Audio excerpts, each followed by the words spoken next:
Well, hello, and welcome to another episode of, Geekly Reveal. It's that show that brings you geeky news on a weekly basis. You know, it's weekly, it's geeky, it's geekly. As always, it's me, your host, Dom, aka Brother Dom, all over the internet. And once again, I'm joined by excellent co-hosts. Would you like to tell the people who it is that you are? I'm Stephanie, aka Captain Steph on Twitter, the Snowpiercer on Tumblr, and Hella Steph on Instagram. And we have another guy. You want to tell them who you are, other guy? Yeah, I'm still Eric. I'm still here. They haven't kicked me off yet. I'm still their favorite guest of the podcast. And this long-running guest appearing. Yeah. It's me. And it's we're here live, coming to you over the internet. Live. We are live over the internet. It's true. It's how we're doing this, and you're either listening to us live or on a podcast catch of your choice. So either way, we appreciate that. But before we get into everything that we do, I gotta ask, how are y'all two doing today? Another week of quarantine. We made it through. Yeah, haven't had a lot to say about this week. There's all sorts of discourse going on the internet about things like a music video, and that's my knowledge of this week. That's good. Steph, what have you been up to? I've just been, reading books, being a rabble-rouser. Yesterday I drank some White Claws outside, which was exciting. Saw some people in person for the first time. Oh, boy. Now, is drinking outside legal where you are? Questionable. Okay. I don't actually know. But I think no one's enforcing it right now because of quarantine reasons. Sure. Like, if you're gonna drink a beer in the park and not make an ass of yourself, no one's gonna be like, excuse me, the open container laws of Prospect Park say. But also, we were three white girls sitting on beach towels, so... Sure, you would have been the last target. Yeah. Well, that's because you didn't have your big leftist sign. Well, even in Brooklyn, I feel like that would still be pretty safe. Yeah. Pretty big, yeah. Hopefully, it's good when people are safe. The only people who approached us while we were there were, the guy selling Italian ice out of his cart, and some guys who offered us plastic bags to take our trash out of the park with because the garbage cans are apparently at capacity because everyone is coming to Prospect Park to socialize. I mean, that makes sense. Sounds like a fun thing to do.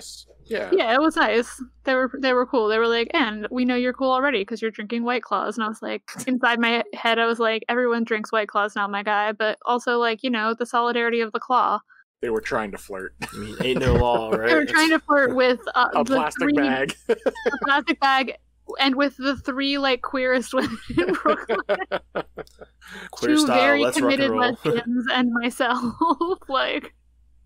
My only question is, did you buy shaved ice? Hell yeah, I bought shaved ice. Good. I had brought cash with me anyway, just because I was worried. I was going to stop and get a breakfast sandwich on the way there, and I wasn't sure if I was going to stop in a bodega or a Dunkin' or something where they would take card for a $6 transaction. So I brought cash with me anyway, and then the ice guy came by, and I was like, well, shit. Iceman cometh. Iceman cometh. The ice guy is a nice guy. Yeah. Cool. Yeah, I had a relaxing weekend as well, just playing games. Same old every weekend. Working on the podcast that you're listening to. Working with people, writing ideas. Played a little bit of D&D yesterday. Right, we did do that. Yeah, Eric was our great DM. We could tell the listeners about it, but we don't want to spoil what happened for Steph because it's a 2-part campaign, and she will be participating on Tuesday, so we'll keep those secrets to herself. Steph is part 2. Pro tip to all fledgling DMs out there. They always tell you not to split the party. Sometimes, fuck that rule. Sometimes you need to do it. The fucking party. Yeah. Because sometimes you're like, man, there is no way that I'm going to accomplish what I want to accomplish in this storyline when I have to deal with 5 different people. Yeah, it would be a lot. I think you did a good job at that. So, I'm looking forward to the stories you keep giving us to work through. Thank you. Yeah. So I'm a writer. I'm a writer boy. Writer boys. It's a boy write party. Yeah, let's write. Time to write. I'm so tired. Let's talk about some nerdy stuff. How's that sound? Pop culture-y things? Sure. Yeah, let's do that. We could start with the first thing on my list. It shouldn't take too long. Overwatch Summer Games started. That's cool. I like Overwatch. Wow, that was this week. Wow, yeah. I thought that was last Holy week. shit, I thought that was 100 years ago. No, it was Tuesday. No, this was Patrick. For you, it was the most important day of your life. For me, it was Tuesday. Yes. So, of course, we got lots of new skins. That's mostly it. Skins, poses, emotes, and stuff like that. Some nice skins. I guess they figured they needed to give something nice to Brigitte because people aren't a fan of the riot gear, so now she's a Fisher person. Cool. Baptiste looks like Tom Nook or a dad, because he has like the little Hawaiian shirt with like the white khaki shorts. He's Repetitive to say Tom Nook or a dad. Yeah, Tom Nook is a dad. The most dad.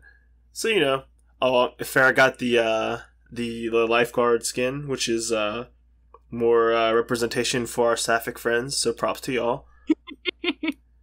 And that's not. It's not my opinion. That's just what my timeline has told me. Cool. Hey, she does look hot in it. Not gonna argue with that. They're like, yo, we got to get the abs out. Ironically, I will say Doomfist had his abs covered up. He's wearing a karate gi. So that's cool. I will say in regards to Farrah, however you say her name, that like for some reason the lifeguard skin specifically made me realize she got some broad ass shoulders. Like, yeah, because her stance is powerful. It has to be. She has jetpack wings. Yeah, it's just like carry on those broad shoulders. Yeah, she's just got a very powerful stance. It's nice though, right? It's nice to see like Blizzard not just have tiny little super skinny women. Yeah, I'm currently playing a game in which the main female villain, I guess, is just some big titty elf dead lady waifu, and that sure was a string of words. Yeah, look, it's Blizzard being Blizzard is what it is. Yeah, that's true. Good old Blizz. But yeah, I mean they're good at making the art that they make. I'll give them that. Like, it's well done. It's just some of the idea might not have been well done. But yeah, it's a cool event. They had a new Lucio Ball mode called Lucio Ball Remix, so you can make yourself get back. If you jump real high, you can get to the ground faster.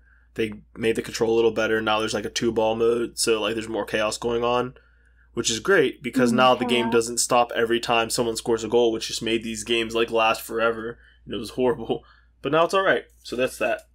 So I have a question about the Summer Games because I know the first time they did them was kind of in accordance with the Summer Olympics of the time. Yes. Do you think that like this whole thing had to change a bit because there are no Olympics going on, even though they expected there to be? No, because they do them every year. Okay, so it's just like their summer event. Yeah. I was gonna say, do you think there might have been different like theming to it though, if the Olympics were actually happening? That's giving a lot of credit to Blizzard. And I don't think they would have canned anything. Like had the Olympics still been, I don't think they would have changed what they were going to do. Like Tracer, the first Summer Games got a sprinter skin. This year she just got the epic level recolors. So it's like a recolor, but more than just color swaps. That has like the Union Jack on it, which is kind of in accordance with what McCree got in the first games, like a flag in your the flag cape. Yeah. Oh yeah. Which is I still have that, like American Badass Jesse McCree with the flag swape. But so maybe this is just what they had planned on having for the Summer Games anyway, and no Olympics is well, we'll still give Tracer that because everybody gets like an athletic spray, and there's flags for different icons. So right, I was just curious. Yeah, I don't think they made any kind of pivot. Yeah, because that I know, if you think Mario and Sonic at the Olympic Games in Tokyo, that game still came out. But well, that game came out before the pandemic hit, right? I think it was maybe, I don't remember the actual release date of it, to be completely honest. I think it did. I think it was like January, February. So they're like, well, Olympics might still happen. It's like maybe for you guys in the Mushroom Kingdom, but yeah. But yeah, they always have like a summary theme to them, like scuba, like how Farrah's a lifeguard, Bastion's a sandcastle in this one. Torb has his little swimsuit one, so it's not necessarily Olympic themed. It's just the first one was, and you know, it's cool. Yeah, it's cool. It's fun. Nice. What else? I don't think anything else with Overwatch. I mean, they had their Countdown Cup this weekend in the league, which was they've changed like a tournament format while they're playing online, just in between, like instead of having stages, they have little tournaments. And it just finished today with San Francisco winning again. They're like a really good team, and it makes me sad because they beat Philly, but Philly's the only team that like took 2 maps off them and went 2-4, which actually was pretty good. It's people make mistakes. It's hard to beat the best team consistently, so I'll give them that. Speaking of teams getting eliminated and the fans being salty, hockey came back recently, and the Pens have been eliminated, so a lot of people I know are very upset. I'm like, people are like, oh, it was nice to have hockey back for a week. I'm like, if you missed hockey, the sport, you can still watch it. I was going to say, hockey is still happening. Good news for you. Some people said, and their friend said, well, what if you only like the Pens? I'm like, well, then yeah, you are out of luck. But to the other friend. But also, I guess you didn't really like hockey then, did you? You just like the team. Yeah, which is also fine. You can watch sports however you want to, but yeah. I don't know. There's a correct method for viewing sports. You can min-max your sports watching. You can. You need the the HBO Game Pass or whoever owns it, where you can have like 10 different screens of on. Disney ESPN now. So. Oh jeez, what a weird. Should quick before we go too far away from Blizzard, we should touch on their it was them, their workers delivered like a ultimatum. Basically, they were like, shit needs to get better. Yeah, they did like a lot of salary sharing and stuff. Yeah, they kind of like in secret like passed around a spreadsheet and recorded like a majority of employee salaries. Turns out people don't get paid very well to work there, which is unsurprising for what is considered like a legacy game company. Yeah, because a lot of people will just be excited to be offered a job with them, and will think like, oh, well, if this is what they're offering, all game companies must be doing this. Yeah. Right. So, which is terrible. Oh yeah, it's a very bad. It's a very bad look for Blizzard too. Oh yeah, because like their CEO Bobby Kotick makes more money every single year, and they post record profits. It's like, well, is that profit because you don't pay people right? Which is yes, partially. In fact, it is. Which is, I'm laughing about it only because what else can you do? It's horrible. For what it's worth, these this spreadsheets, like salary sharing spreadsheets, have in several other industries led to like mass unionization efforts. So it's a good start. Yeah, that should be good. I hope they manage to do that. I think that as I have been more awoken to the benefits of unions, I think that more of them should be formed in industries that previously did not have them. Absolutely. So, yeah. And maybe, and this is good for if you're the kind of person who really cares about how can this help you as a consumer. If people are getting paid better and more comfortable and less stressed, then they will probably crank out a better product overall. Yep. So this can only help everybody else out. So. And obviously, it should just be enough that people are getting a livable wage or whatever they deserve, if it's more than a livable wage. So, yeah, going back to like what I think we talked kind of briefly about. I think when we were talking about Kanye a couple weeks ago, but like, which he is still in the discourse this week. Yeah, but like, people are like, oh well, like you struggle, like struggling to make art, like is like so meaningful. It's like, no, you actually do make better art when you're in a mentally healthy, supportive, like, situation. Like, yeah, who would have thought? Yeah. And when your workers are happier, they do better work. Yeah, it's crazy. Hey, we have one little aside about Kanye. He's currently being kicked off of ballots for forged signatures. So I'm not going to blame him for that. I know it's like whoever's helping him out. Oh, which the fun fact about that part is that the people who are helping him out are lawyers from the Trump campaign. Oh, Weird. Yeah. They it's very much they're trying to spoil Biden votes, but it's a racist idea to think that black people will vote for Kanye just because he's black, especially when black voters tend to be pretty conservative. Not necessarily in the party sense, but in the like, hey, let's pick the safe bet. Like, not necessarily the best bet, but like the safest bet that won't screw us over. Which is like completely unsurprising that the Trump campaign would think that's how that works. Oh, yeah. Because they're racist. Yeah. And we have somebody in the chat saying hi, hello to Alice. Appreciate you jumping in. Yeah, what's our next topic? Do we want to stay on games, or do we just want to go in the order on the list? In the list order? Let's stay on games. Let's jump around. Let's stay on games. So yeah, speaking of Activision Blizzard and other like big companies that have like overseas deals, like there apparently this TikTok deal with like shutting it down or banning it from America is kind of going through, and although it's not confirmed or necessarily happening, people were worried they would affect Tencent, which owns all of Riot Games, a share of Epic Games, has stock in Discord, works with Activision Blizzard, just all kinds of stuff like that. Although it's seeming like got their fingers in a lot of pies, their irons are in a lot of fires. Yeah, so it seems like it really is when they said the companies that own WeChat and TikTok that hit Tencent, but that their goal was really just to get TikTok and WeChat. So that's although these are apps that maybe people probably shouldn't use, I don't necessarily like seeing an authoritarian way of handling them. You know what I mean? Yeah. I think you and I like kind of had a small discussion regarding it, where it's tough because yes, you don't want the government regulating something like that, but at the same time, for data security within your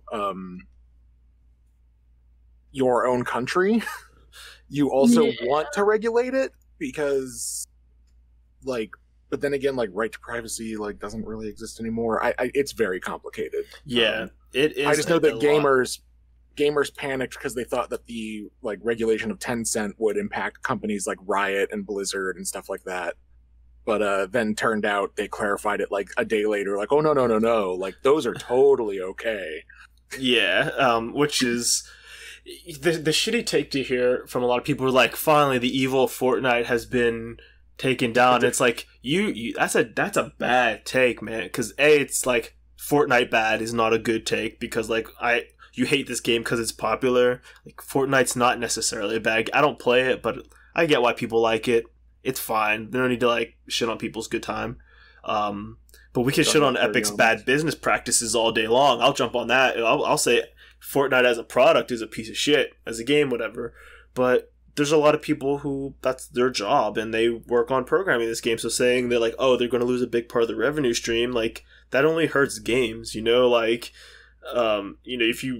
there's a lot of indie devs who have been able to just to get paid because Epic's like, hey, we'll swing our Fortnite money around. We'll give you an exclusivity deal of like $100,000 if you put your game on Epic first. And they're like, I wasn't sure I was going to make that many sales. So yeah, I'll take that deal. I can keep making games now. And yeah, maybe Zoomers like to do TikTok dances or like that are from Fortnite, that are from Scrubs, but like that's annoying. I'm 30. I'm hitting my boomer years. It's annoying, but it doesn't hurt anybody. I said on Twitter today, like, we need to learn how to say that makes me uncomfortable, but that's a me problem, Oh, that's the realist. That is so deeply true. Yeah. There's a difference between something being inherently offensive and you taking offense to something. Like, is the idea. Like the whole like kind of like anti-culture around like fanfic and stuff, like where you need to find like a reason for the ship you don't like to be immoral. It's like, no, you can just not like it. Saying like, oh, I like Steve Toney instead of Steve Bucky, as opposed to like people who like Steve Toney like co-sign abusive relationships. It's like I don't think that's true. That's not what I said, but yeah, and it's I come from you all know me. I don't like cheese, I'm lactose intolerant. I had a bad experience with it when I was younger, so I don't eat cheese. And it annoys me that America has an obsession with cheese, and I always have to ask for there to not be cheese on things. Like, that bothers me a lot. I'm not offended by that. I'm not mad at other people for liking cheese. That's a me thing. And that's, we're beating the dead horse. Y'all get it. You're savvy listeners. My favorite cheese story with Dom is telling a host at an Airbnb that he's lactose intolerant and to not put cheese in a casserole, and then they make it and they're like, yes, there's milk in there. Which I was like, I'm still willing to eat that. Yeah, because I just don't like cheese. I very much appreciated the effort, but then it's like swing and a miss. Yeah. We got another viewer saying hello. It's Rex7. Thanks for popping in. Appreciate it. Viewer says very nice, very nice. So yeah, I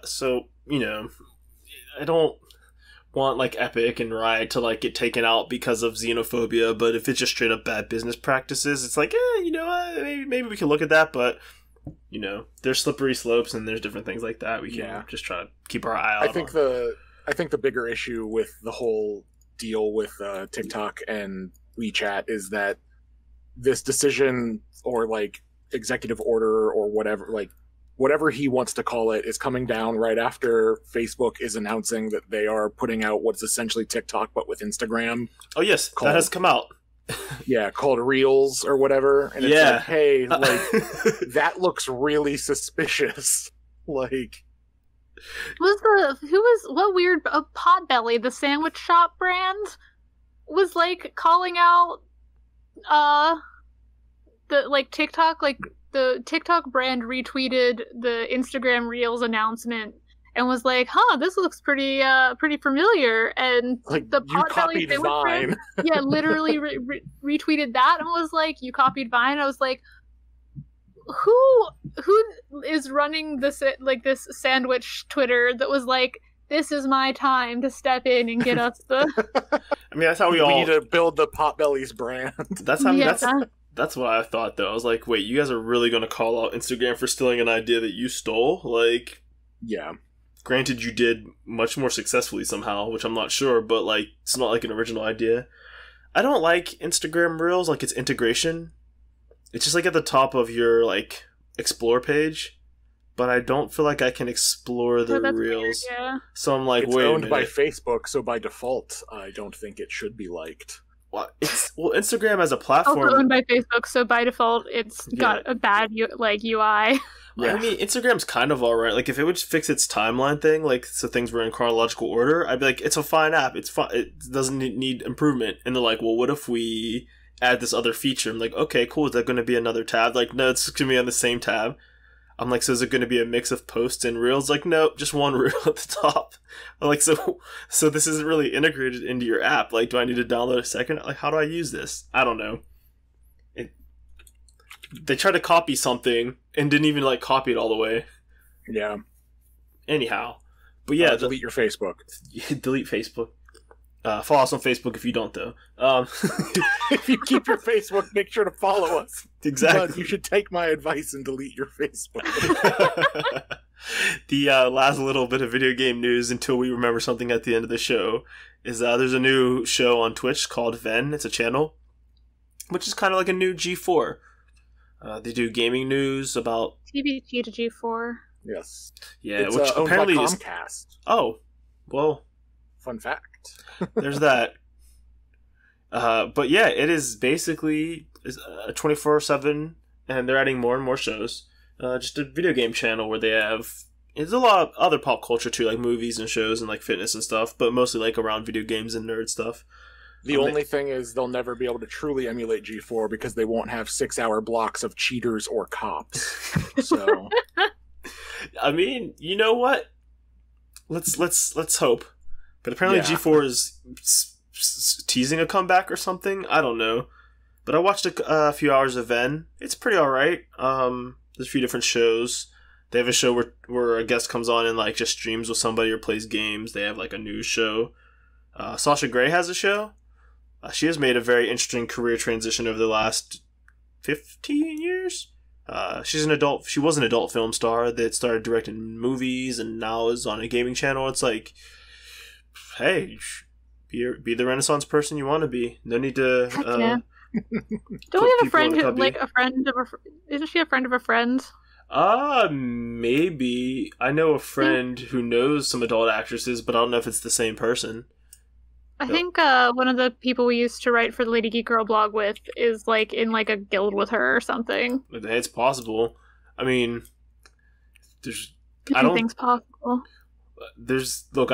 From the rulebook I have, there's two things that I know. It's that there's nothing in the rulebook that says dogs can't play basketball, and there's nothing in the rulebook that says sex workers can't like be video gamers or D&Ders. So it says that dogs can't be video gamers or D&Ders. Well, that's not in the book because it's true. They don't have thumbs. Oh, damn it. Yeah, it's not about having the thumbs, it's that your species at one point could have thumbs, you know? So if you lose your thumbs, you could still play D&D, but if you're a dog, you can't. It's a weird technicality, I don't know. Dogs do have thumbs. What? Talking about that little, like, that bean on the back? Yeah, they have vestigial thumbs. Like, they're not, like, opposable. Okay, well, they can play D&D then. It's right there. Cool. You answered your own question. Cool. That's all I needed to hear. What a stupid joke. I'm sorry I went down that path. Anyway, but yeah, Ven seems pretty cool. Some nice art. Seemingly pretty diverse group of people working on different shows. So that's good news. Games are diverse. More shows. There's lots of show news. These transitions are pretty almost acceptable. So Animaniacs is apparently getting a reboot coming out soon.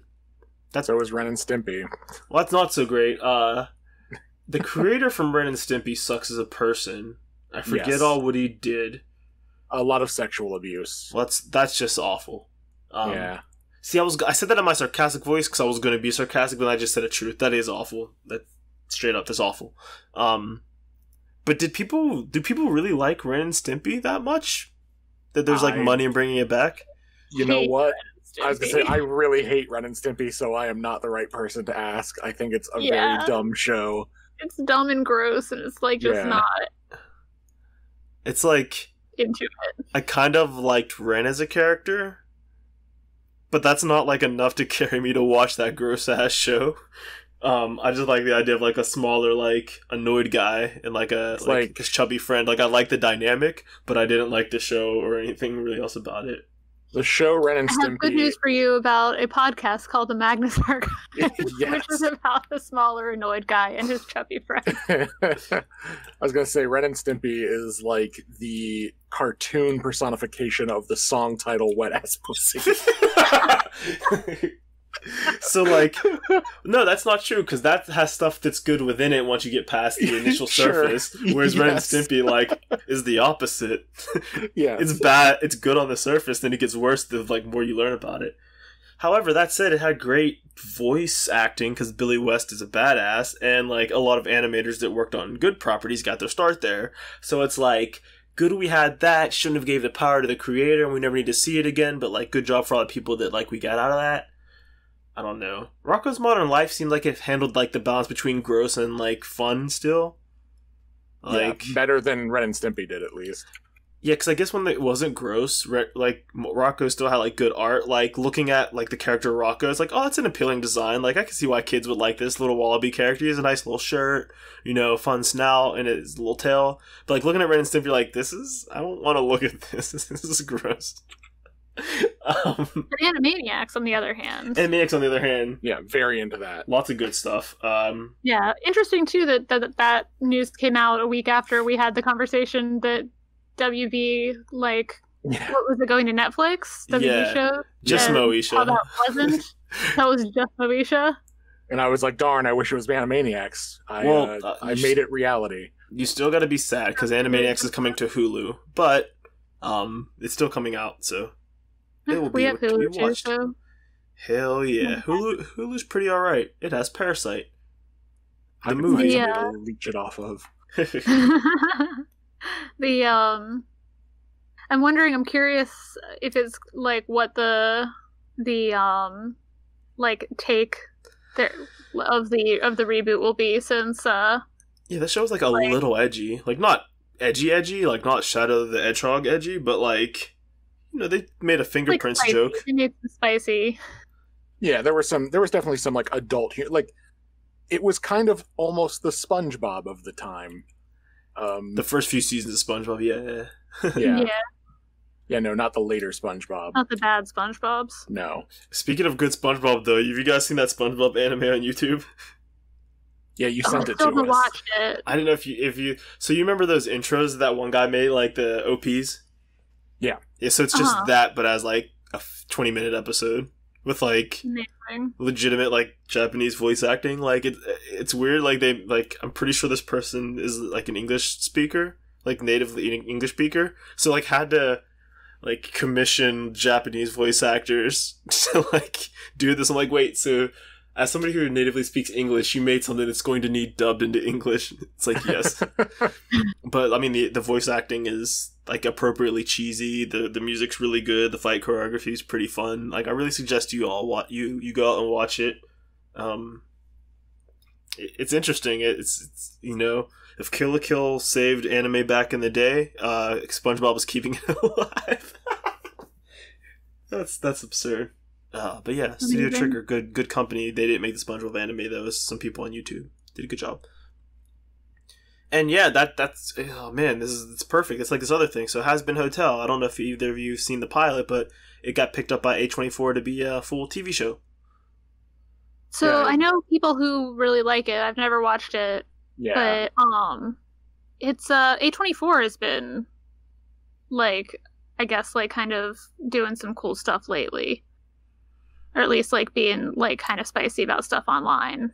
Yeah, I think A24 is good at like giving money to like lots of different kinds of things. So like you're never sure what the quality of the content's going to be, but it's lots more people getting an opportunity, so that's worth it in and of itself. Yeah, like the one thing that I saw, they like called out like the day before everything on the TL was about Cardi B and Megan Thee Stallion. I can't say it either. I know, I'm sorry, I couldn't say it without laughing. So Cardi B and Megan Thee Stallion have a song out. You can search it as WAP, but that stands for wet ass pussy. There's no hyphens there. I feel like there could be a hyphen, but we don't need to get into that. It's ableist to talk about grammar. But sometimes you want to know, is it a wet ass and pussy, or is it a wet ass pussy? Like, I don't, or is it a wet ass pussy? Don't like really pussy, like just, what do we got here? Really hard on how like Eric and I are just like very moist, squick. Bye. See, you should watch your phrasing as well. There was a hyphen there too. No, I meant you had paused because it just sounded moist. What? Anyway, they have a music video that's out that is making a lot of man babies upset, and because they talk about prudish women too. But yeah, I mean, yeah, they talk about it, and it's a vulgar song. I guess vulgar's not the word. They cuss, and it's an explicit song, but it's like, it's just a song. I don't know. It's all right. I don't know.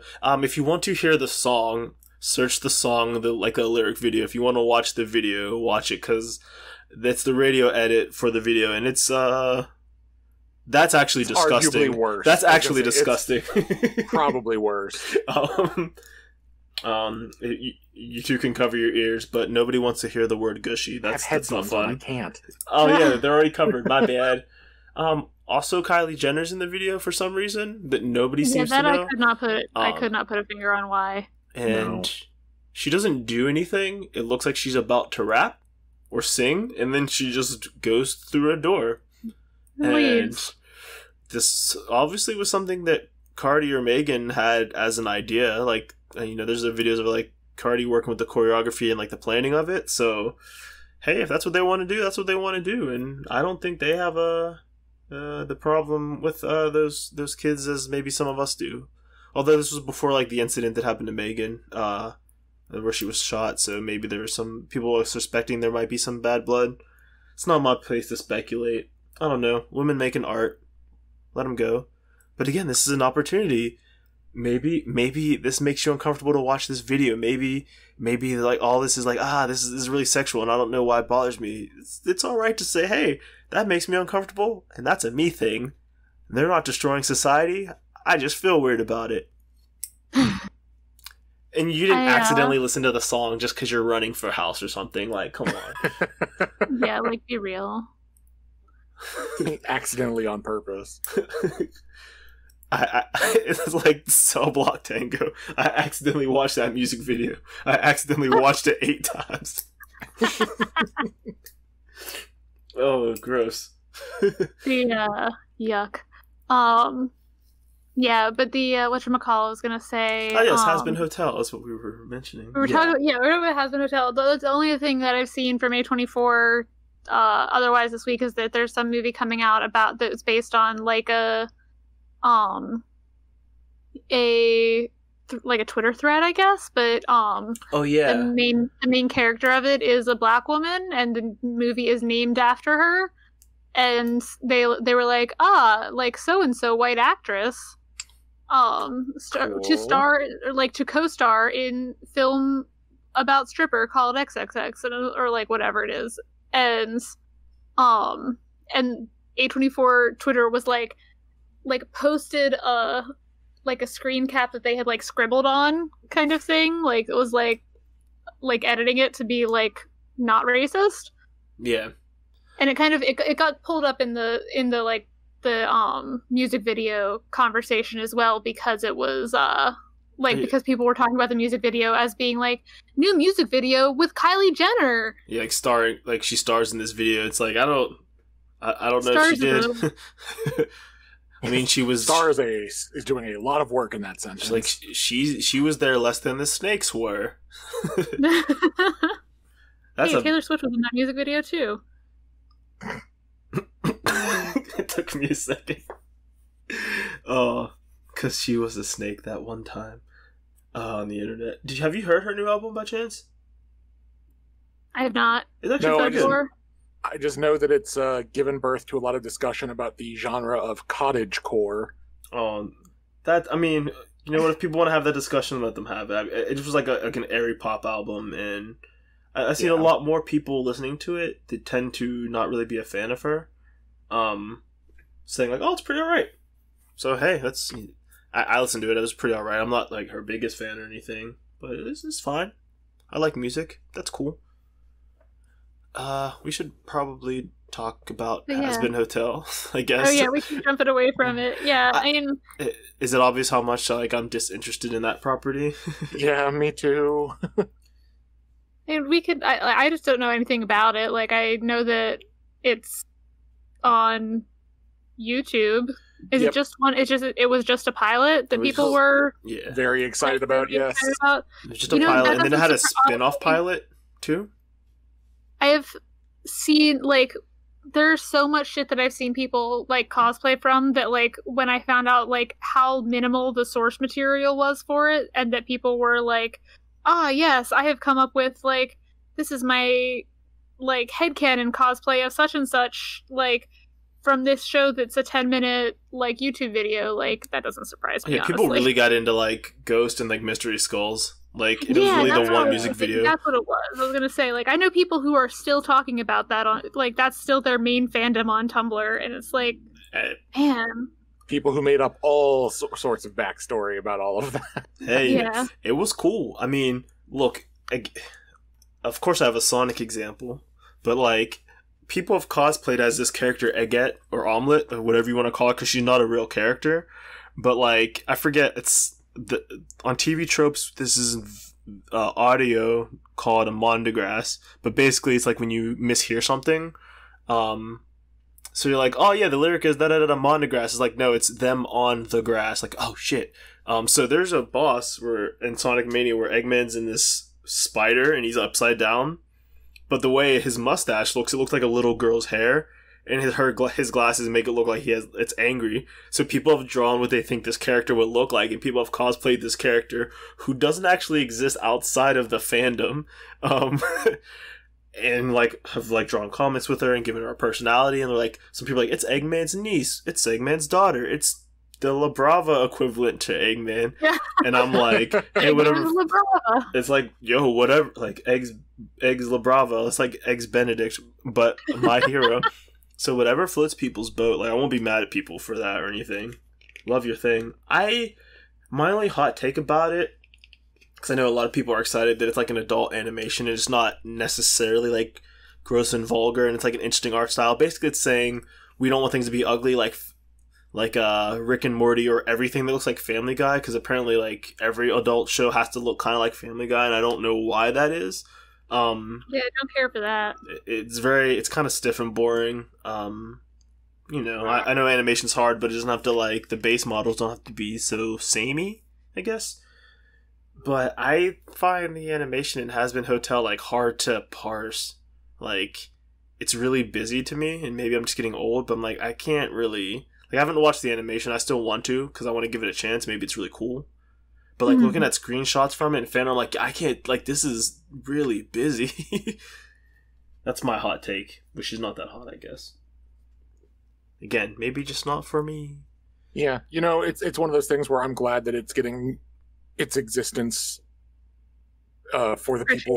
Yeah, appreciated for the people who like it. That's I'm hyped totally that it's coming out. Fine. Yeah. Maybe it'll be cool. Maybe it'll be my new favorite thing in like a year, and I won't be able to shut up about. That's totally possible. And I'm not saying that in a derogatory way. Like it's totally feasible that could happen. Yeah, there's plenty of stuff in my life that I was like, ugh, that thing. For like the longest time at cons and stuff, and then I was like, oh wait, nope, I like this. Like what? Okay. Like Homestuck. Man, Homestuck. Man, like, we're all Homestuck now. Like not me. Oh yeah, well, okay, yes. Sorry. Good joke. I get it now. I can leave anytime I want to. I just don't want to. No, Homestuck always... I never got super mad at that, because I don't know, maybe I was in the wrong place at the wrong time. But I'm like, oh, that seems like something that I would like. I mean, I don't really know if I like the fans, because they seem way younger than me, and I don't need to hang out with, like, kids, but, like, this property seems cool. And then I realized I was lazy. My major problem with Homestuck was the fans in their cosplays not sealing their body paint, and then getting touched by them at conventions and being like, I'm covered in gray paint now, cool. Yeah, that's where I started out, was like I am going to 4 conventions a year, and they are filled with these 13-year-olds cosplaying this thing that I'm unfamiliar with. And because I don't like them, I don't like this. Yeah. Yes, we call that the Rick and Morty syndrome. And now I have so many Homestuck costumes under my bed, some of which I've never even worn to a convention. Why do I still have them? I don't know. They spark joy. Hey, one day we might be able to go back outside and you can wear them again. Or for the first time. I'm guilty of I used to think that like Vocaloid and like more specifically like Miku herself was like a dumb thing. Like I thought it was. I know, right?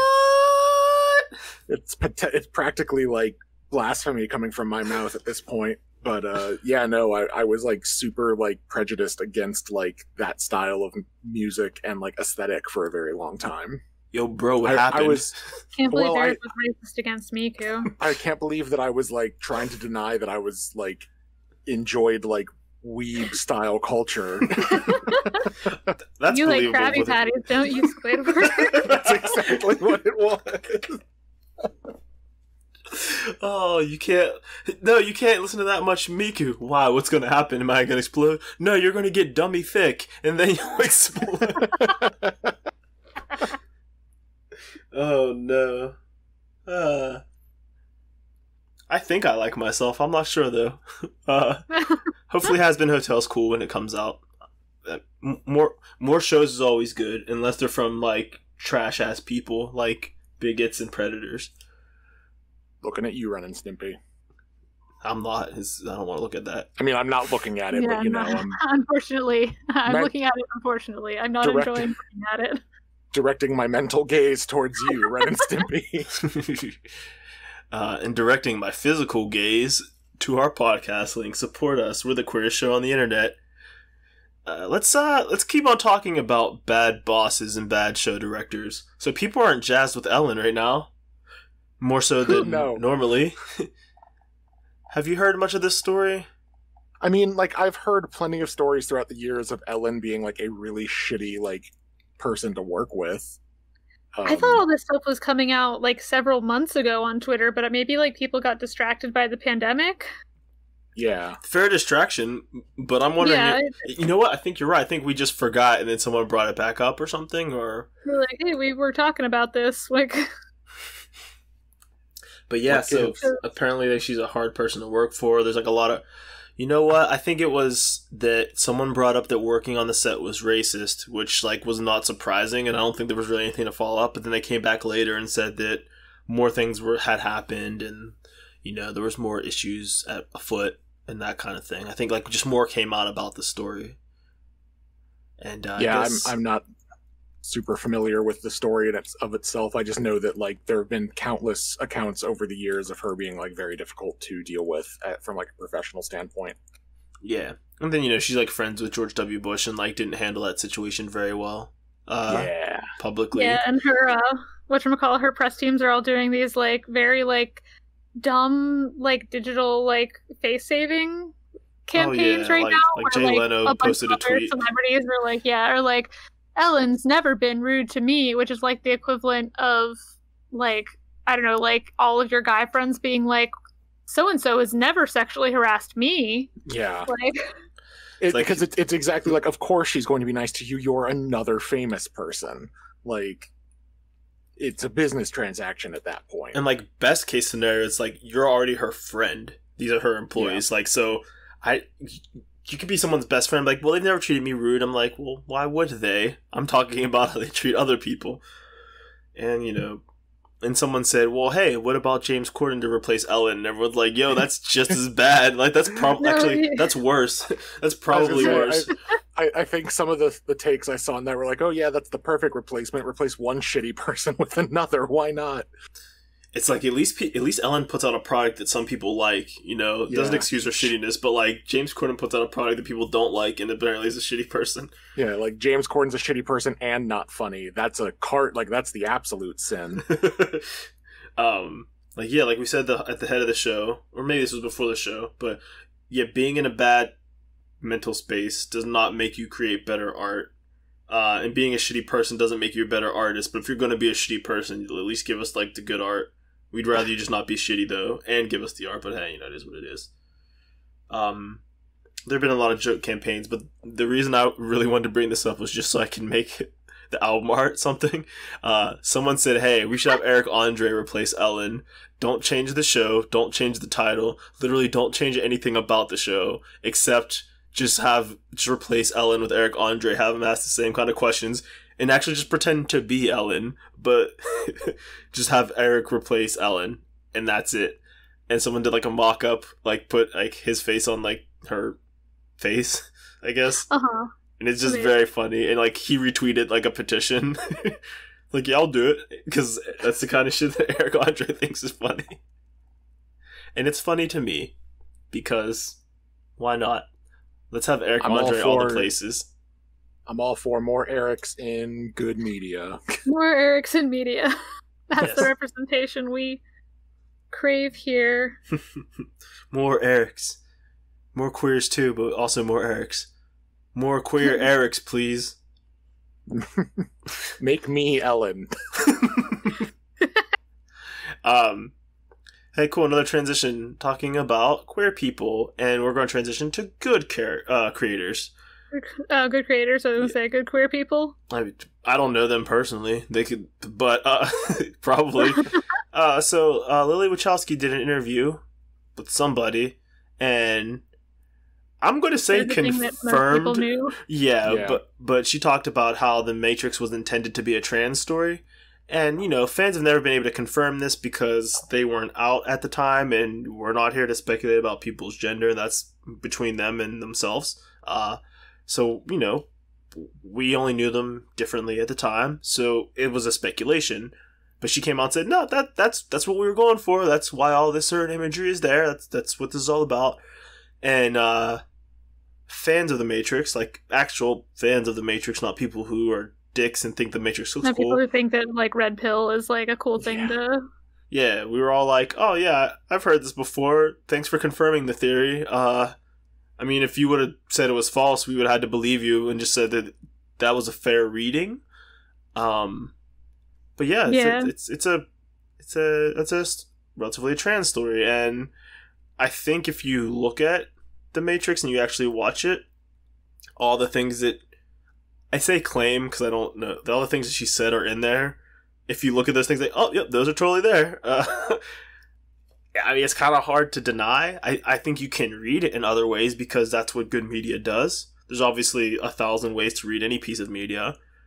You could just read it as a straightforward, like, hey, Neo was a guy that was in a computer and came out of the computer and fought some robots. Like, that's not a false reading, but there's more to it than that.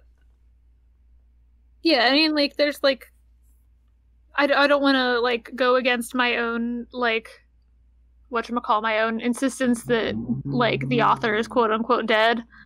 Like, I'm totally, like, I do like that, but, like, in this case where it's, like, a trans woman, like, basically saying something that will annoy a lot of, like, alt-right people, I'm like, oh no, the author's vision is the most important.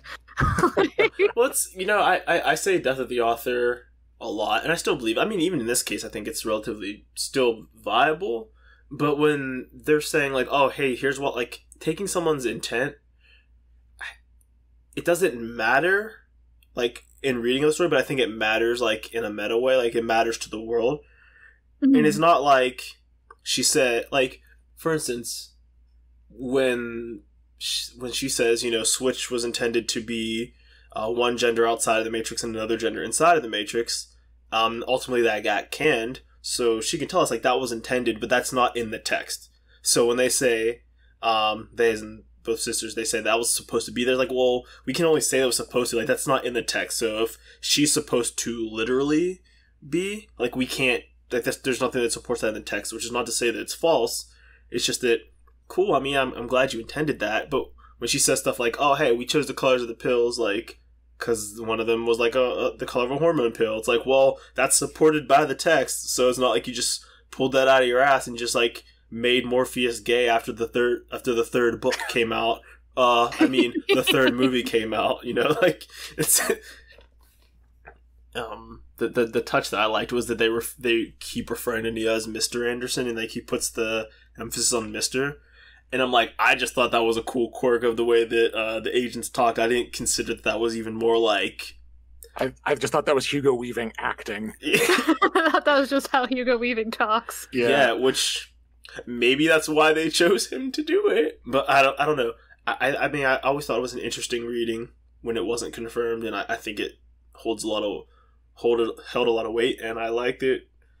Well, that someone was able to get an interview with the Wachowskis because apparently they're pretty, like, they're notoriously reclusive.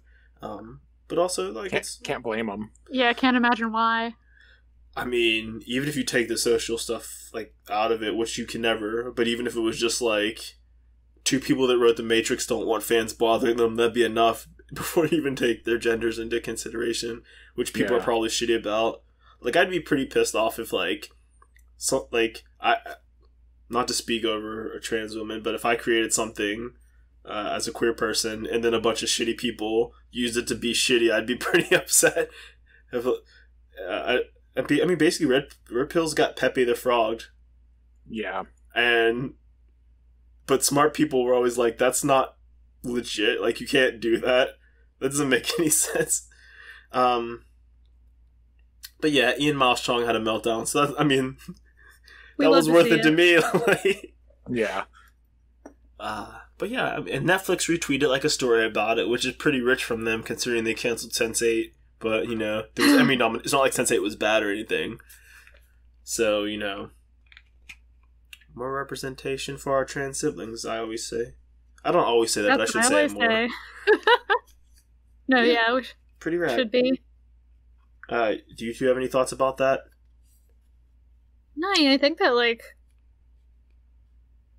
that really hits kind of my points, is, like, Death of the Author is still something that's important to me, but I think it's also important to take people's intentions to some extent into consideration. Yeah. if somebody had asked F. Scott Fitzgerald what the fuck the green light was supposed to be in The Great Gatsby, maybe our high school classes could have been a lot shorter. Jesus. But I think it does. There is some value in having them around, coming back and discussing this kind of thing. Yeah, that's I would agree with that. And again, I think it's especially if your intention is supported with the text. I feel like, hey, here's the metaphor we were going for with this thing that you can clearly see is there. It's like, okay, well, the author may have died, but you have a pretty compelling point. Random person who happens to also be the author.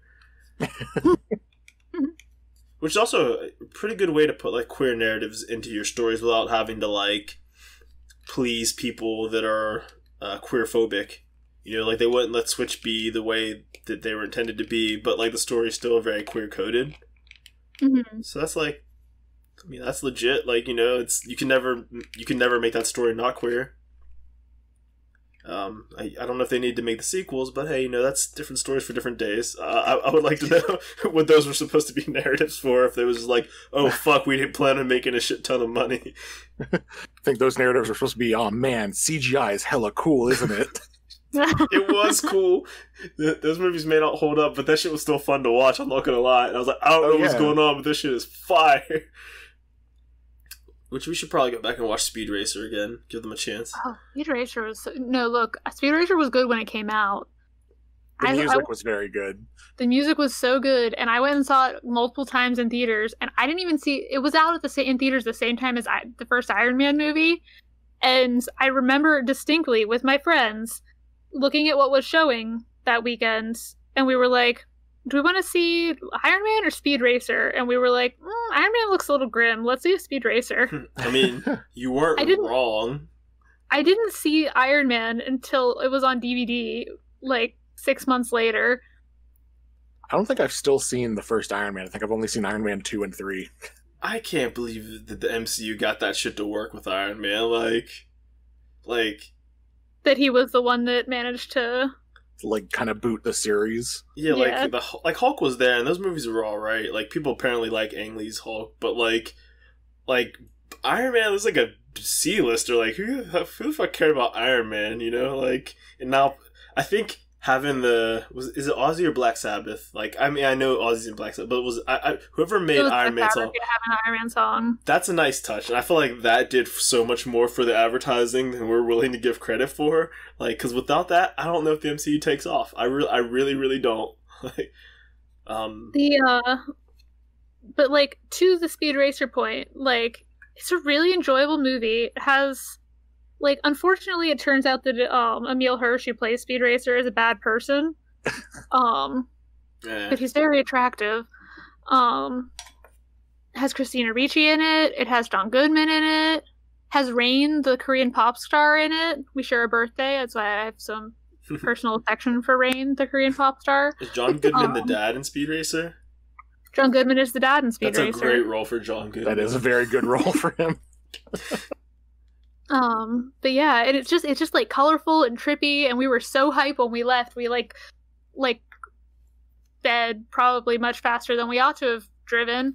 Home, like yelling. We were speed racing home. We stopped at I distinctly remember stopping at the McDonald's in town to get ice cream, and because we were like so fired up. It was like 1 o'clock in the morning, but we were like, we love this movie and we love sugar.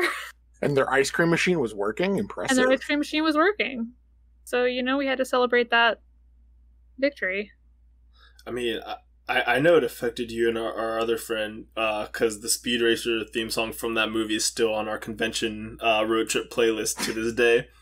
To the point I still hear it at least once a year from you guys. It's so good. They shouldn't have gone so hard then. Yeah. Just like, the most recent Tron movie might not have been fantastic, but the soundtrack sure as shit was. Yeah. Like, you hired Daft Punk, you're like, well, we're gonna get some good gems out of this, no matter what the movie does. Yeah. Oh, jeez. Anyway, other movie news. Mulan is coming out. Yeah, Disney finally bites the bullet. Yeah, theaters around the world because other countries decided, hey, if we stay in the house for 2 months, we won't have to do it for 8. Would have thought. And to Disney Plus and streaming. But if you want to watch on Disney Plus, it's going to cost you $30. You get to keep it as long as you have your Disney Plus subscription, which is like feels sketchy. That's pretty fucked up. Like you are purchasing this movie, but you only get to watch it if you continue to pay us. Yeah, like for the price of a DVD, like you're not paying. Like you already pay us to have this service. Yes. Here's another thing you have to pay for, and if you ever cancel this service, you have no more Mulan. Fuck you. And I'm wondering, like, because I don't see them not putting it on Disney Plus. So is it basically like saying, hey, you get to keep it until it just becomes part of Disney Plus? But that doesn't sound like you're getting as much, but like that's much better than you get to keep it unless you like stop your subscription. It's like, well, what about people who wait a year? Are they going to get to watch it? Because it sounds like I'll still get to watch it. But yeah, you're not actually buying it. You're just getting an early stream. Like basically, you're just renting it for $30. Yeah, just a really long rental. It's an eternal rental, but you also have to keep paying the Blockbuster to keep the movie. It's a subscription-based to be allowed into the Blockbuster. To be allowed inside. It's like a Costco. You have to keep giving us money so that you can continue to give us money. I don't know how they ever got away with that. I guess that's how they pay for the savings, but it doesn't feel good. But yeah, I don't know. I'm not excited enough about that movie to pay that much money. No, yeah. They probably could have pulled this shit with Endgame, and I would have been upset about it, but I probably would have paid for it. But Mulan, like, I know how the story goes, and I can look up the historical version of it, too. So, like, I really don't need to give Disney $30 to watch this movie. Yeah, I think the biggest, like, the bummerest kind of thing about it is, like, this is their first, like, I guess Aladdin was also POC-led. I was going to say it was one of their first, like, POC-led live-action remakes, and, like, don't want them to, like, use the excuse of, like, oh, well, it didn't do well, so you'll never see a live-action Princess and the Frog or something like that. Like, yeah, I'm curious to see how it does in China, because that's, like, their other big market, really. Like, I feel like it's America and China are their big markets. And I think it's going to do... If it doesn't do well in China, then I think it's just going to be like, oh, this movie wasn't going to do well. Yeah. Because America, like, people would probably see it for $10 in the theater.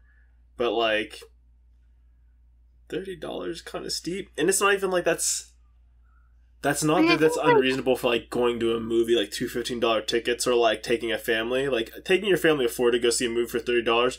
pretty good deal, but like it doesn't feel good because that's not how we do things in this climate, you know? Yeah, not to mention also that, like, if you are a single person, $30 to go watch a single, like, film is a pretty steep price. Yeah. So yeah. So I don't know. Man, I don't know if people are super hype about this Mulan movie either. Like, people have been grumpy about it since they said that there wasn't going to be a Li Shang character in it. Yeah, and like it's not going to be a musical, which, like, if they're trying to make it historically accurate, cool. But like, so like, why is Disney doing this? Yeah, like There's also like the problem with the lead actress was, you know, supporting China through all of the Hong Kong protests, which is more of a discussion of, like, well, she probably reasonably could not support Hong Kong, being a actress from whose family resides in mainland China. Yeah, that gets like a whole tangle of worms. So I don't want to, you know, I don't know if we can hold that against her, but it's just, like, a lot of stuff that's going on with, like, man, this is really rough, and it's good that, like, Disney actually got, like, Chinese actors, and it seems like they're doing a lot of the actual, like, not necessarily good business decisions, but, like, it seems like they actually did the right thing, kind of, for once. Mm-hmm. That's an uninterrogated viewpoint. Maybe they haven't been, but from the surface level of where I'm at, like, oh, you guys actually did, like, some good stuff for once. Like, congratulations. And then it's like, they're probably going to make their money back, and they're going to take the wrong lessons from it. Which is too bad. speaking of bad lessons, this isn't on the list. This reminded me of something. Bad lessons from movies reminded me of like Deadpool and Logan were rated R, so people thought that your movie had to be rated R to be good, but like they took the wrong lesson from it, so they just made them bloody instead of like deep and more mature. Mm-hmm. And it made me think about like Zack Snyder and like Justice League and stuff like that. And I started seeing takes online that like from like women that Sucker Punch is a feminist movie, and I'm like, I've never heard that before, and I'm not going to sit there and say that women are wrong about that, but I've never heard the take that Sucker Punch is good, actually. So, like, not to put you on the spot, I know you don't speak for all women, Steph, but, like... But please do right now. Have you heard that take before? Or, like, could you see that being true? Have you seen Sucker Punch? I have seen Sucker Punch. I actually watched it with a mutual friend of ours when we lived together, and she was very excited about it because she really liked it. And I was like, when we finished it, I was like, sitting there, I was like, I have to admit that, well, the costumes were cool. I found most of that troubling. And, like, if you look at, like, the narrative of it, of, like, man, men are shitty and women need to, like, escape the oppression from them, like, being resourceful and, like, ridding themselves of their oppressors, like, on paper that sounds good, but I don't know if that's what was actually executed. Yeah. And, like, I'm pretty sure it ends with, like, Baby Doll getting a lobotomy, so, like, she didn't free herself. I really, I have a very, I mean, this is, like, a dumb thing to say, but, like, I have a very strong lobotomy squick. Like, I do not... that's fair. Very unsettling to me, like, as far as horror things go. Okay. It's one of those things where I'm like, I could see this reading being true, but I don't know if it is true, and... Because someone was talking about how they don't want to see Zack Snyder's Justice League because they don't... Someone's like, I think he'll handle the women correctly in this and actually make them not prop characters.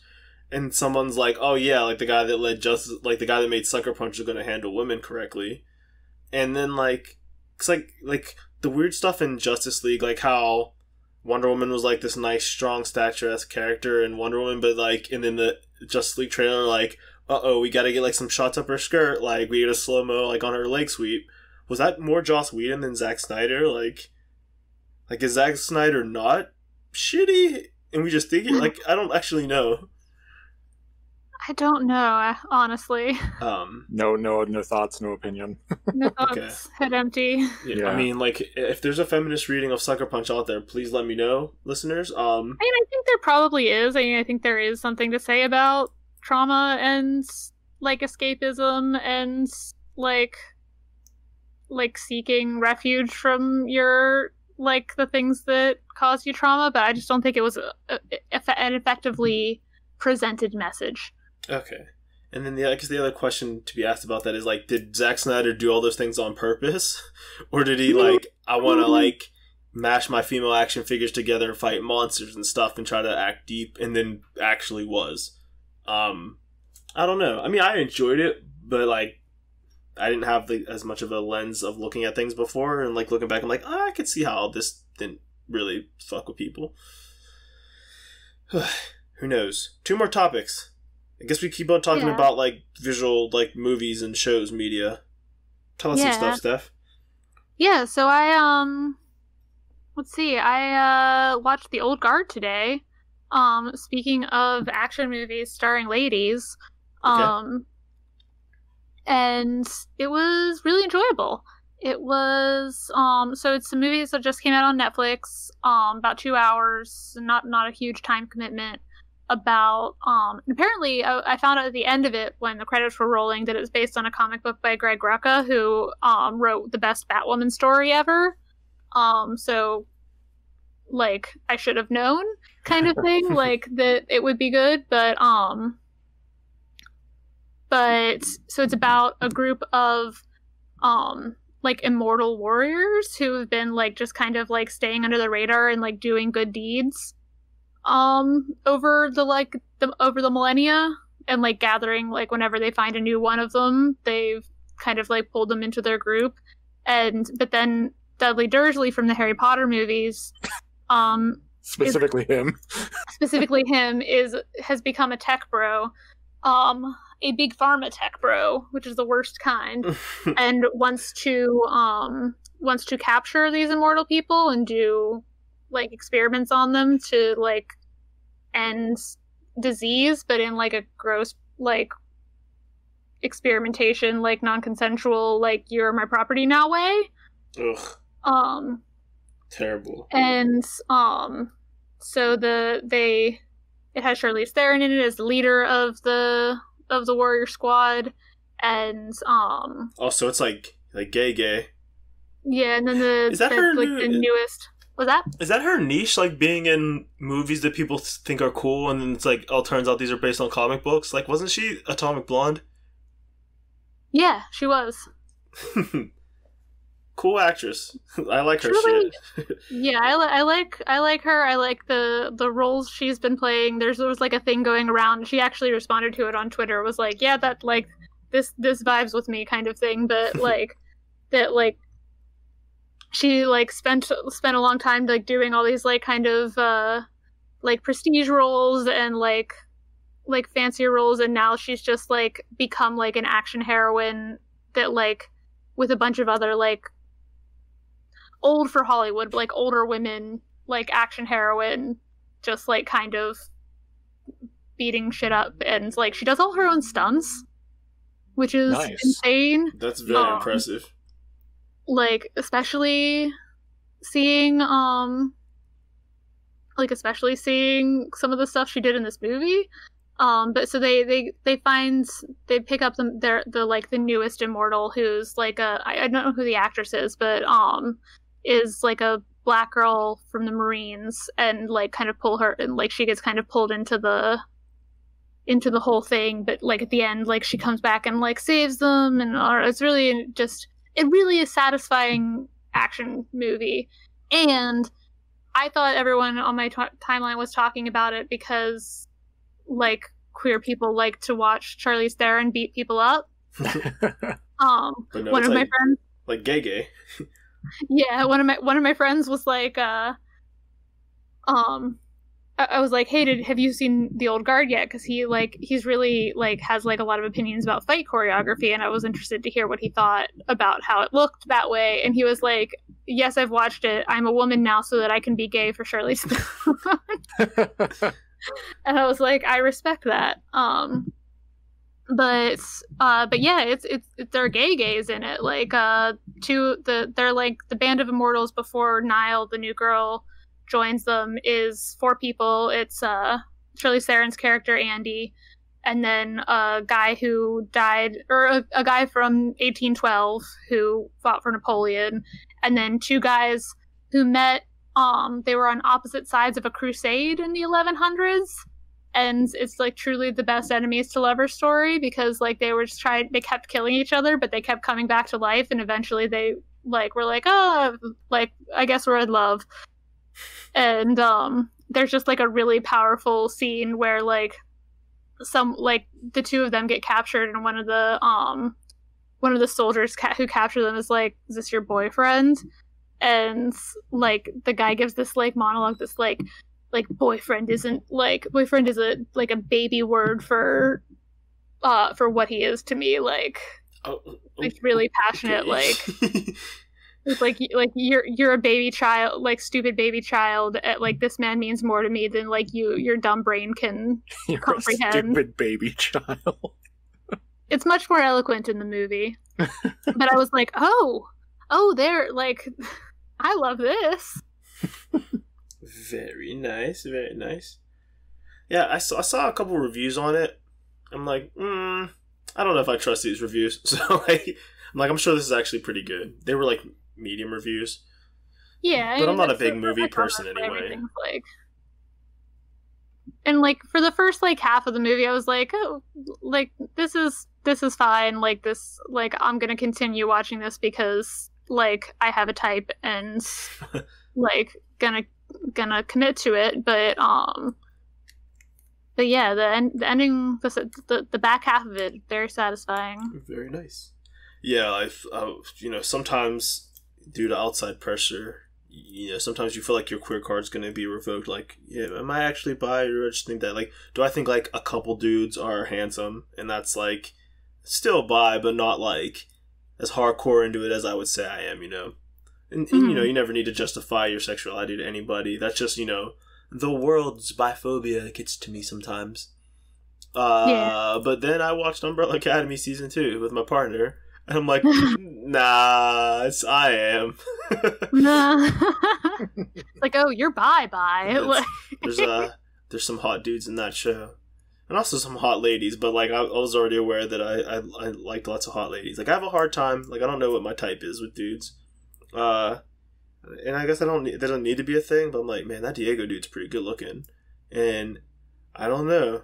It's like the same thing that like Daveed Diggs has, like the same kind of like style. I'm like, oh, it's people with better beards than me and long shaggy hair. Like, cool. Cool. Fair enough. I'm a bit of a jealous lover, I guess. I'm not jealous in my love, but I love things that I'm jealous of. That rhymed. Well done. Ooh, look at me go. That's the pumpkin talking. Drop the beat. Apparently there's 43 sparrows in season 2 of Umbrella Academy that are just hidden within the show, like whether like images or something. It's like, now I gotta rewatch it. Darn it. Gotta see all the it's like the hidden Mickeys of the Umbrella Academy. Yeah. They came out and told us that. I'm like, oh, I'm glad they didn't say that before, because I'd have been looking. I didn't even plan on watching it. Like, I'm paying attention to the show itself, kind of. And last thing, to follow up on a story, hot news alert. Yeah. Hot news alert. So we talked about this a couple weeks ago, and I forgot. I like kept checking the bestseller list because I was confused as why it hadn't like shown up yet, because the book came out a while ago now. But then I remembered when I finally saw it on there that the manga and graphic novel New York Times list updates monthly as opposed to weekly like everything else does. So the Adventures on Pedals to the Metal graphic novel did in fact hit the New York Times bestseller list at the top of the list. But I was surprised. That it well, actually, no, I was not surprised that it ended up getting kind of like ghettoized over to the graphic novelist now that there's a graphic novelist again, because I don't think they do repeats across like even like within the children's section. Like there's a like a young adult bestseller list, and then there's like a children's series list. So like if the second book in a series hits the bestseller list, like it won't, like the single book won't show up on the like the young adult list. The series will show up on the series list. So that, like, they don't do crossover things, but still I'm excited to see it there. I had like a weird like my prurient curiosity using quote unquote abusing my ability to check sales numbers for books. I did look and see how many copies it had sold since it came out less than a month ago, and it's sold almost 29,000 copies already. It's impressive, which is bonkers. Yeah. I don't think there's like 3 books that I've worked on in my like 3.5 years in publishing that have sold that many book copies in their lifetime, let alone in the first week or the first month on sale. Like, the McElroys are popular. It's almost like the McElroys have some fans. They have a few, I heard. But that's cool. Yeah, and then you have one more thing you just added. Yeah, I just thought about it. So I was just scrolling the internet a couple days ago. I don't know what day. Time is lost meaning. But there was a charity track from My Hero Academia. It was a rendition of You Say Run. They did it for charity for UNICEF. And the person I saw, like, that was really struck my fancy was Jules Conroy, I think is his name, but his screen name is Family Jules. I think he's moving away from that, but, you know, that's how I know him, because he did music. He did the original metal soundtrack for Crypt of the Necrodancer, which I think would be Aria's music, because it's hard as shit, just like metal. So I had to put it on other characters to hear it because I can't fuck with Arya. It's too difficult. And also, he was like one of the main people that did music for Cadence of Hyrule. So, you know, props to him. And they're like, oh yeah, we're doing this track. It has a bunch of people just come like watch this charity track, and we'll be like talking to some creators. And I didn't know the scale of this, but they had like over 80 performers / musicians involved in it. I came in a little late, so I missed like the first 30 seconds, but they kind of do like a piano singing cover of like You Say Run Like the music that if you saw the big All Might fight from the end of season 1 or any of the music anytime that like stuff gets hype in that show. So they had like a lot of the voice actors, and a lot of them can sing, like Uraraka's voice actor, the voice actor for Mirko, the bunny lady, and they would give like the singers like a fake quirk, like, oh, this person is like super composer or stuff like that. And they had like different people coming in. It was really cool. Like a lot of the cast was there, and a lot of people who like worked on the show behind the scenes. And then Chris Sabat was there. Did like a big cool All Might monologue in the middle of it. Yeah, well, it was fun because he just like sang in the first one. I'm like, oh, this dude could sing, and his quirk at that point was just like One for All, which was cool. I'm like, oh, I get it because he's All Might.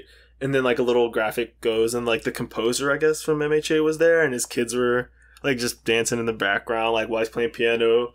And then like the drop happens, and then Chris Sabat comes back with like, I'm here, and he's doing his All Might voice. And his quirk was, I voiced your childhood, and it's like Vegeta, Piccolo, some other dudes. All my, like, he voiced so many anime characters, and he's like getting people hype. And he like says Plus Ultra, and then then the jams just start coming. Patrick Bartley, I think, from J Music Ensemble. He does a lot of Persona covers and other jazzy covers. I think I've linked before. Apparently he was like Grammy nominated too. Didn't know that. That's pretty hype. He starts just jamming out on the sax, and it just starts going with different people, like big band kind of music, and then the guitar solo. Then a rap happens, which was a big secret. No one knew about that. Megaran was there, and 2 other guys were like, this is so hype, I'm living, this is so great. The chat was going wild on Twitch. And then like a drum fill happens, like a drum solo. Then the guitars start, and I'm like, oh, cool. What's gonna happen now? Just some guy playing like, yeah, cool. Then Jules comes in, I'm like, yeah, that's why I'm here. Like, that flashes the words on the name on screen, kind of like the first season's opening, and then they play. And then I see Jun Sunui. I'm like, wait, the dude from Crush 40, like, that made the Sonic Rock? And it's like, yeah, he's there jamming too. I'm like, hell yeah, this is so dope. This is everything I ever wanted. And, like, a bunch of other guitar guys come in, and the big drum solo and lots of strings and stuff. Like, this is the hypest shit of all time. And it made me happy. And I wanted to share it with as many people as I could. But also, it's, you know, they're raising money for charity, and that's a good thing to do. So, you know, go check it out. It's on Caleb Hiles, his YouTube channel. And I guess he's known for doing, like, voicing and doing music in Ruby. So, okay, cool. I wasn't in that fandom, but props to them. And, yeah, go check it out. It's like a 9-minute long video, but it's like a 7-minute song. It's very good. There's 2 major parts to it. Go check it out. Yeah, I definitely like, and also like I've made it clear that I am not a long video watching person, but I started it and I was like, oh, this is pretty cool. And like when I was finally over, I was like, oh shit, that was a 9-minute video. Like, 9-minute video is amateur for those of us who like long form.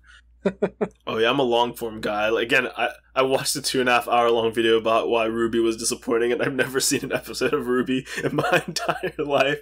Nor did I know any of the characters. I regularly watch 2+ hour long Vocaloid concerts. Oh yeah, on YouTube. I watch lots of long stuff on YouTube. So like when I see 9 minutes, I'm like, this is baby numbers. I'm not even going to be able to like get through like taking a shower to this video. Like, I need to like so I listen to music and videos when I'm in the shower too. So like, I need something that's at least 15 minutes or like lots of back-to-backs. The longest ass showers. He does. Do I even take that long of showers like around you guys though? Like at cons and stuff? Like I feel like they're 100%. Yes. I feel like they're like 15 minutes. It's not a long shower. It's like a regular ass shower. That's the longest shower minutes. That I take. They are also not 15 minutes. Okay. Well, I may have to go to the bathroom and stuff and then dry off, you know? I don't know. But I've been working on shortening my showers, but I can't do anything about it when I wash my hair because my hair is very thick and coarse.